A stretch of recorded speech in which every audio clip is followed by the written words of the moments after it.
జిల్లా పెనుబల్లి మండలం బియ్యం మంజర్లో శ్రీ రాజసాయి మందిరంలో తెలంగాణ రాష్ట్ర రవాణా శాఖ మంత్రి పువ్వాడ అజయ్ కుమార్ పేరు మీద అన్నదాన కార్యక్రమం నిర్వహించడం జరిగింది. ఇటీవల ఆయనకు కరోనా పాజిటివ్ వచ్చిన విషయం తెలిసిందే. ఆయన త్వరగా కోలుకోవాలని సాయి మందిరంలో ప్రత్యేక పూజలు ఆలయ నిర్వాహకులు జలరెడ్డి, విజయనరసింహారెడ్డి దంపతులు మరియు భక్తులు నిర్వహించారు.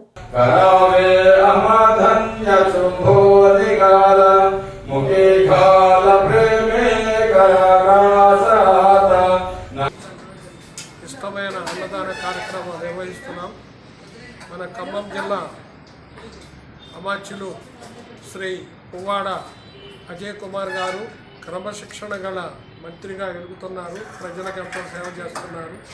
వారు కొద్దిగా అనారోగ్యంతో ఉండటం వల్ల వారు అనారోగ్యం నుంచి కోలుకొని ప్రజలకు వచ్చి ఇంకా మరెన్నో సేవలు చేయాలని వారి పేరున ఈరోజు అన్నదాన కార్యక్రమాలు నిర్వహించడం జరుగుతుంది. వారు మంచిగా ఆరోగ్యవంతంగా రావాలని ఆ భగవంతుడు